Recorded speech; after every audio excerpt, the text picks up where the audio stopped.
بسم اللہ الرحمن الرحیم، welcome to the Excellence Academy. دوستو آج ہم یہ جاننے کی کوشش کریں گے کہ سلیبس اور ریٹن ٹیسٹ کے بارے میں کہ اگر آپ اپلائی کرنا چاہتے ہیں ای ایس ای آرٹس 14ویں اسکیل کے لیے، ایس ای آرٹس 15ویں اسکیل کے لیے یا ایس ای آرٹس 16ویں اسکیل کے لیے، تو اس کی کوالیفیکیشن کرائٹیریا کیا ہے، کون سے لوگ اپلائی کر سکتے ہیں، پروفیشنل کوالیفیکیشن کیا ضرورت ہوگی، ٹیسٹ کا کرائٹیریا کیا ہوگا، پیپر میں کیا کیا آنے والا ہے، تو ڈیٹیل سے ڈسکس کرنے والے ہیں۔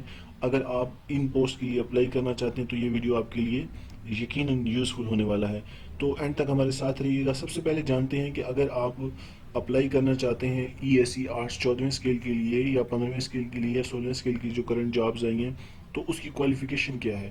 یاد رکھیں اس کے لیے 16 سالہ ایجوکیشن، جس میں کم از کم آپ کی سیکنڈ ڈویژن ہو، آپ کی ماسٹر ہونی چاہیے اردو کے اندر، English, Pakistan study, psychology, Islamiyat, political science, history, geography, statistic, home economic, education یا پھر ریلیونٹ برانچز کے اندر جس کو ڈکلیئر کیا گیا ہو equivalent higher education commission of Pakistan کی طرف سے یا QEDC of school of education department کی طرف سے، تو آپ ان پوسٹ کے لیے اپلائی کر سکتے ہیں۔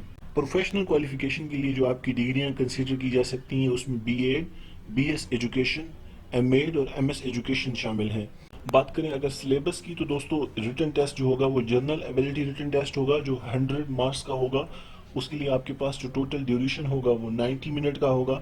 آپ کا paper general knowledge, Pakistan study, current affair, Islamic study, جو نان مسلم اسٹوڈنٹس ہیں ان کے لیے ایتھکس اور geography, basic mathematic, English, Urdu, every day science and computer science میں سے ہی بنایا جائے گا۔ یہ MCQs بیس آپ کا کوسچن پیپر ہوگا، تو اس کے لیے آپ کوئی بھی اچھی سی بک لے کے اس کی تیاری کر سکتے ہیں۔